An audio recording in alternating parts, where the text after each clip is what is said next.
New York City came to existence as a safe haven where immigrants from all walks of life would fled to, in hope for a better future as the American dream dictates. The first immigrants settled on Manhattan and formed various neighborhoods, and the communities within these neighborhoods were tight and strong in the way that people looked out for each other. Children would roam the streets freely while the nonna looked over them from outside of her window. People would meet each other during the day while getting a slice of pizza on the corner, standing in line at the local bakery, or playing dice in front of their apartment building. Times were rough, but in these communities, New Yorkers worked together.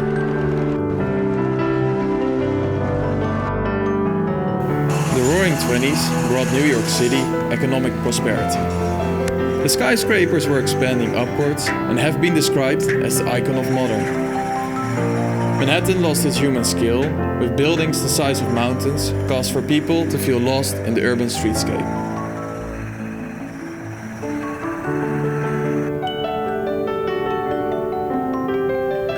This affects that urban living causes for higher risks of anxiety and mood disorders. Millennials with all their screens and virtual interaction seem to be the loneliest age group. Neighborhoods lose their civic meeting places as the local butcher and bakery are being replaced by multinationals. This project starts on the hypothesis that Manhattan will further lose its communities and places to belong. Thus, the goal is to create a building as a mediator between the Metropolitan and the human scale. The project transforms a block-sized Art Deco office building from the 1920s, designed by Harvey Wiley Corbett. The building was meant to be the tallest building on Earth, but construction stalled due to the Great Depression after the 29th floor. The 30 elevators and that over-dimensioned structure reminds of the opportunities that lie in its DNA. The Metropolitan will become a vertical city with its program reflecting as such. The building has its own subway station connecting line 4, 5 and 6 and further contains health services like a hospital and dentist, a school and a 3 Michelin star restaurant, civic amenities like a daycare and homeless shelter and a cafe and library. Retail is positioned along the vertical hike with performances and a food court waiting on top. Going up, sports are awaiting, crowning the building with a green viewing deck. On top of this resides the hotel and residential tower.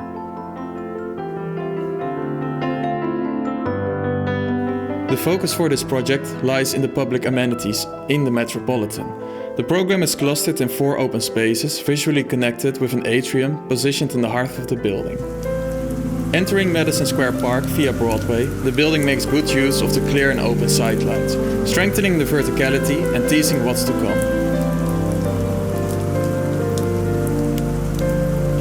Up close, the Metropolitan demands attention as a beacon in the night sky. The gate marks a clear entry point from Madison Square Park, leading one from the outer conditions inward.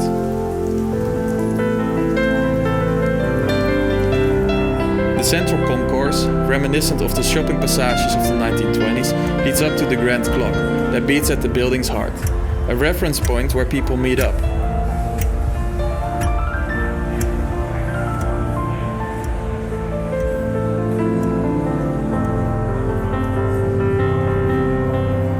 Going further, along the shops, down the stairs, the subway and car park can be reached.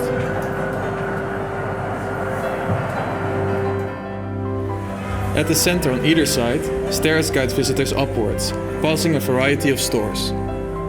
The interior is designed as Art Deco revival, aligning with the existing building in a contemporary way. Where the materials, copper, walnut and different types of marble composite are designed to withstand the test of time. A clear visual circulation evokes wayfinding, with visitors all going on their very own exploration throughout the building.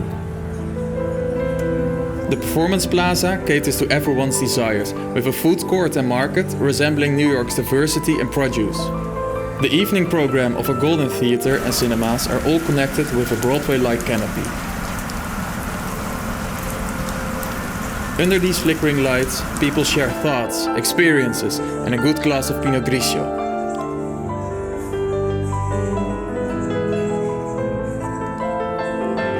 Above the lights of the Performance Plaza, we find the exhibition space and the entrance to the cinemas, which sparkle as red rubies in the night. Playboy publishers and their blonde nurses.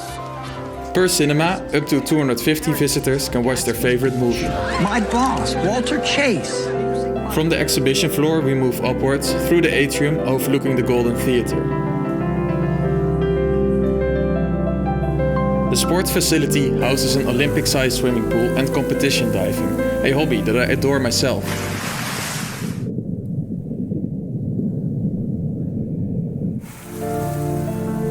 The foyer is positioned around the atrium and the 4 elevator cores, housing a juice bar and enough space for people to chill after their workouts.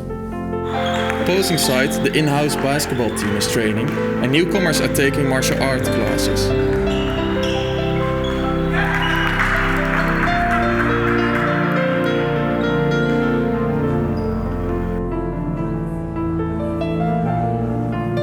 The highest point of the public realm is a grand indoor park with viewing decks all around. The park is in vast contrast compared to the inward-facing program downstairs.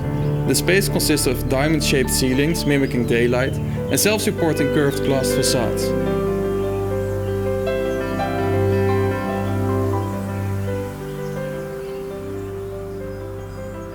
The curved glass bounces the light around as if in a jewel, creating an exciting and surprisingly light interior.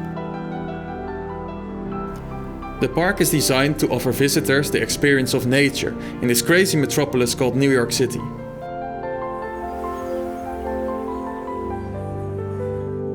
The grey marble mezzanine floor above the park houses the entrance to the residential tower and letterboxes. Residents change elevators on this floor and are greeted with stunning views through the tree's canopy, overlooking the park and city. This building is a critique towards the inhumanizing growth of Manhattan and becomes a balanced mediator between the glass mountains and the average New Yorker, creating a sense of community and belonging in Manhattan. My name is Jasper Rabenort, and so I say, welcome to the Metropolitan.